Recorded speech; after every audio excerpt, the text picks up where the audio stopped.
Pozdravljeni, z vami sem Minka Gantar in danes, prav prosila sem stvarnik, vodi me, da vam, ki poslušate tale sporočila, predam tisto sporočilo, kar je za vas ta trenutek pomembno. In glede na to, da imam še od včeraj tukaj karte, vodstvo bogin, premišam karte in dobim karto Dana. In današnja zgodba je neverjetna, ker me je poklicala moja sošolka in je rekla, da je naša sošolka iz osnovne šole Danica pred parimi dnevi umrla in da je jutri pogreb. In me je tako šokiralo, ker sploh nisem vedela, da je bolna, da je leta že bila pač z rakom na prsih operirana, prebolela, je bilo v mirovanju in tako naprej. In od septembra naprej se je enostavno sesulo njeno znanje, zdravje in kar naenkrat je vse težave so privrele na dan in njeno telo ni več zmoglo. In dobim Dana. Imate božansko znanje, s katerim lahko skozi duhovna učenja pomagate drugim. In mi je tako neverjetno, Dana, Danica, in grem brati, kdo sploh je to. In Dana je ena od najstarejših keltskih bogin. V bistvu so jo častili tako kot božansko mati. In ko so Kelti zavzeli Irsko, takrat se je ona umaknila in tudi njeni sledilci so se umaknili in so se spremenili v škrate, kar so še zmerom danes. Dana, ki jo poznamo tudi kot Danu ali Danu, je izredno močna in čarobna. Pomaga vam pri manifestiranju, alkimiji in vedeževanju. Predstavi vas lahko elementarnemu kraljestvu, še posebno škratom. In potem naprej sporočilo karte. Ta karta je res neverjetna in po drugi strani v osnovi je to zavetnica ti moje sošolke. In zdaj, če gledamo dan. Zdaj nimam pojma, če je to kakšna povezava, ampak ko se naredi dan, se naredi svetloba. In zdaj ne vem, če je ta boginja Dana povezana s energijo dneva, ampak če gledamo, da nosi vedenje, razsvetljenje, upanje in po drugi strani tudi zdravljenje. Zdaj pa poglejte, nekdo, ki zboli za rakom, pomeni, da se mogoče ne upa oziroma da je nekje globoka rana, ki je tako močno ranila njegovo dušo, da preko tega ne more. Ne moramo vedeti, zakaj nekdo, pač ko se zaključi življenjsko potovanje, se zaključi ne zato, ker je nekdo naredil neko napako, ampak zato, ker je to njegova pot. In nihče izmed nas ne more vedeti, kje se bo zaključila naša pot. Pomembno je, da v tem življenju smo predelali tisto, kar smo imeli, ali pa nismo predelali tega, kar smo imeli, in gremo potem naprej. In je vsaka stvar je točno ta prava. Vsak se uči skozi svoje izkušnje.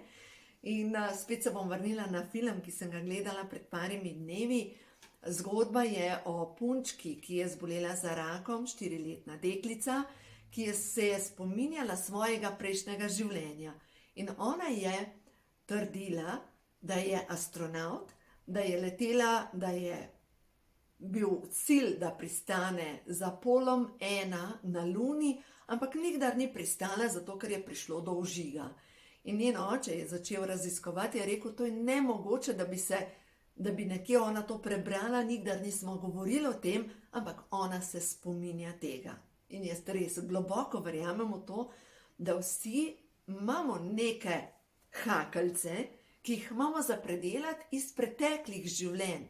Vsi nekaj predelujemo, hkrati pa mogoče nekomu nosimo šolo, lekcijo in mogoče zdaj pomislite, kje je tukaj pravica, če zboli otrok za rakom in umre.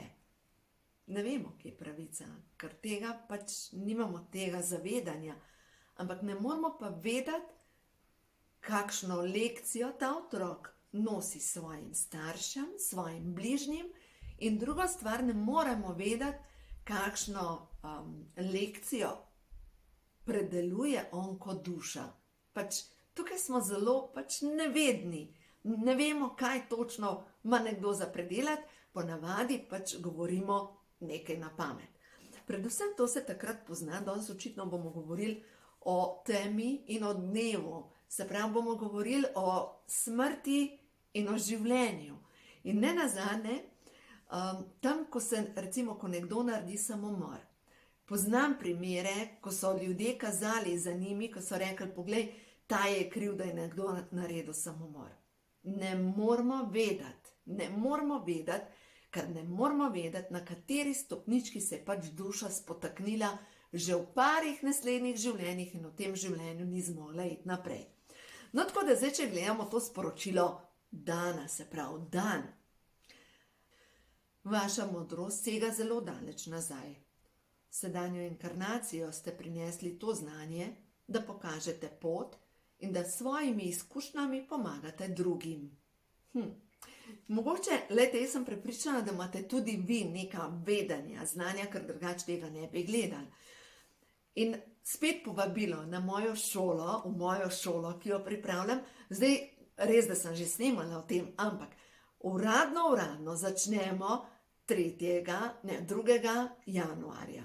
Ampak jutri, 1.12. imam že prvo tako srečanje preko interneta in vsi tisti, ki ste v skupini preporod, bom od spodaj dala, to je brezplačno, boste tudi dobili povezavo, da boste lahko že poslušali prvi webinar, ki se navezuje na to, kar je pomembno zdaj, da še naredimo v tem letu, da nekako zaključimo zadeve, da do 21. še narašča tema, se pravi do takrat, ko še narašča tema, da dejansko pokukamo tudi v tiste temne dele, da počistimo, da naredimo prostor novemu. In zdaj, če pogledamo naprej, pomagala vam bom pri postavljanju osnov za vaše duhovno poučevanje, pa naj bo to učenje z vzgledom, pisanjem ali predavanjem. V glavnem, ko se dela dan. Ko se dela dan, pravijo, jaz nimam s tem izkušenj, da je noč najbolj temna tik preden se začne daniti. In če imate občutek, da je ta trenutek v vašem življenju najbolj temna noč, mogoče čas, da samo počakate, da se začne daniti. In mogoče prosite vaše vodnike, angele, da vam pomagajo pri tem, da naredite korake, da greste naprej, da se nekaj zgodi, a veste, vsi imamo neko poslanstvo in vsi lahko naredimo v sebi neko notranjo transformacijo. Gremo zdaj še na Ošotove karte, se pravi, danes smo pri smrti, pri dnevu in pri vsem tem, kar sodi zraven, da se prebudimo. No, da vidimo 3 sporočila. Prva je nadzor. Dajte stran nadzor. Se mora biti tako pošlihtano. Nadzor je tisti, ki vam dejansko povzroča velike težave. Zdaj pa, kdo vrši v vašem življenju nadzor? Mogoče kritična mama, mogoče kritična vzgoja, mogoče kaj je vaš nadzor, kako morajo biti stvari, v kateri škatlici, mogoče cerkev. Nenazadnje, vsi smo tukaj vzgojeni v krščanstvu in tukaj noter v krščanstvu so precejšnji okviri, kar je normalno in kar ni. Kaj je vaš okvir? Je čas, da ga presežete. Druga stvar je pogum. Tale, slika, neverjetna. Se pravi, roža zraste tudi tam, kjer je videti, da ni možno, da bo zrasla. Življenje vedno najde pot. Vedno. In ta 3. karta pa je vztrajnost. Kreiranje tega novega sveta, poglejte, vi imate v sebi moč, da lahko skreirate čisto vse. Ta svetla bodočnost, jaz verjamem, da se stvari spreminjajo, ja, tudi takrat, ko se lotimo čiščenja omar, takrat je ponavadi najbolj raztreščeno. Ampak potem, ko počistimo, pa rečemo, tole je bilo pa dobro. No, gremo še na prehod v novo dobo. Prehod v novo dobo, prvo sporočilo, vaša intuicija vam pove. Čaka vas nova energija, ker nove ideje prihajajo kot sporočila, prebliski in slike, ker pred teboj je novo obdobje. In ta nova energija, ki prihaja v tvoje življenje, ta nova energija, a jo lahko vdihneš.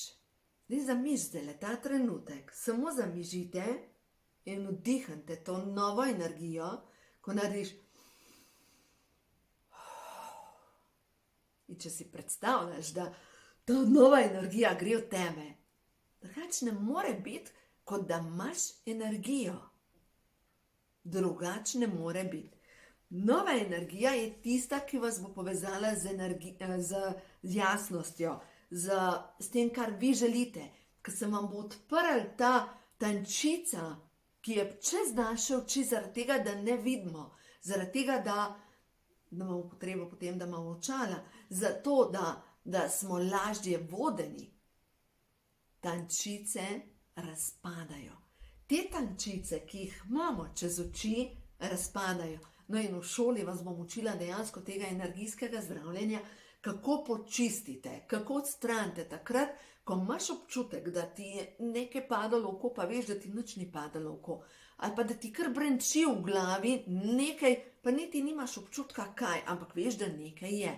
To vas bom učila, kako dejansko s pomočjo vijoličnega žarka očiščenja dobesedno očistite te energijske, niso vampirčki, ampak v bistvu tako kot nek marčes. Ta marčes, ki vam, a se reče marčes? Marčes? Ta v bistvu marčes, ki brenči okrog vas in vam moti vašo pozornost. Vem, da to lahko naredimo, ker jaz to delam pri sebi in vem, da lahko vam pomagam. In naslednje sporočilo je, naj bo vaš duh miren. Povezani ste z izvorom, molitev in meditacija. Se pravi, ta izvor, ta vaš center, kjer ste, ko vdihneš energijo, enostavno ta energija napolni vsako celico vašega telesa in to se potem odraža kot notranja moč, kot generator, ki proizvaja moč. Ta generator, ki vpliva na to, da se počutite res dobro, da imate energijo in da predvsem jasno mislite. Tako da ja, zanimivo. Danes sem zanimive stvari povedala, a grem nazaj na Dano. Tisto, kar sem razmišljala, da vam želim povedati, takrat, ko zbolevamo, je v bistvu problem v naših mislih. Problem je v tem, ko strah preplavi vsako celico. Problem je v tem, ko strah pred smrtjo, pred spremembo, pred soočenjem, ne nazadnje, preplavi medcelično tekočino in ko smo preplavljeni s strahom in z negativnimi mislimi, enostavno zastrupimo sami sebe. Vem, da ni tako enostavno, ampak to je prvi korak pri razstrupljanju na celični bazi. In zadnjič sem že govorila o tem, in kdor ima preveč strupov na celični bazi, ima temne podočnjake in dejansko tukaj pomaga beta-guard. Beta-guard na tehnični bazi, ker potrebujemo cink, baker, selen, jod, B vitamine, C vitamin, E vitamin. Na duhovni ravni pa predvsem rabimo to, da vedno usmerjamo misli v hvaležnost, v to, kar je dobro in da si ponavljamo pozitivne afirmacije. Verjamem, da to zmorem. Verjamem, da imam v sebi moč in to zmorem.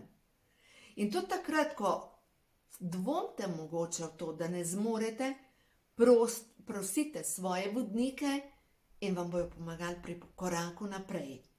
Prosite za zavedanje, ker glejte, če boste prosili za zavedanje, za moč, za vodstvo, boste to tudi dobili. Sem res prepričana v to. In ko prosimo, jaz res uporabljam, veliko karte uporabljam, ker mi je lažje, ker prav glede določene težave vzamem karte in rečem, stvarnik, kaj je ta trenutek pomembno zame, za vas. Dobim sporočilo in je, moja zavest se širi in dviga na višjo raven, kristali. Se pravi, s čim si bom jaz pomagala, da se moja vibracija dvigne, se pravi, dviga se, ampak jaz ti lahko pomagam. Že s tem, ko recimo pijem kristalno vodo, že s tem, ko recimo na dnevni bazi izvajam meditacijo, molim in se v bistvu neštetokrat v dnevu obrnem na pomoč stvarstva. Veste, zdaj razmišljam, ko bo postala molitev tako naravna, kot je dihanje, takrat se bo vse spremenilo. Zaradi tega, ker mi vdihnemo zrak, ampak hkrati, če negativno razmišljamo, še vedno ostaja strup na medcelični ravni. In ko bo postala ta notranja tišina tako naravna, kot to, da vdihnem, takrat se bo zgodil v vas popoln mir, popolno prebojenje, zato ker boste dobesedno vdihavali mir. In ker boste mirni, boste izdihavali mir. In ne morete izdihavati nemira, zato ker ga ni v vas. Takrat se bo v vašem svetu vse spremenilo. To je očitno sporočilo od zgoraj. Verjemite mi, vsi imamo sposobnost prenašanja duhovnih vedenj, samo v sebi moramo vzpostaviti mir, da lahko slišimo to notranje vodstvo. Tako da ne bo to za danes dovolj. Uživajte. Jutri zvečer pošljem povezavo za webinar, lahko se prijavite preko spodnje povezave, boste dobili obrazec, kamor se boste prijavili pač na mailing listo, tja bom poslala povezavo, tam naprej se dogaja webinar in ne bo na YouTubeu. Tako da samo vedenje, samo toliko, da veste, ta webinar je namenjen za tiste, ki so že prijavljeni v mojo šolo in za vse tiste, ki mogoče se majčkeno spogledujete, pa vas zanima več. Tako da uživajte, vse dobro vam želim in dovolite, ampak res dovolite, da se ta mir naseli vašo dušo in potem bo vse drugače. Uživajte, vse dobro vam želim.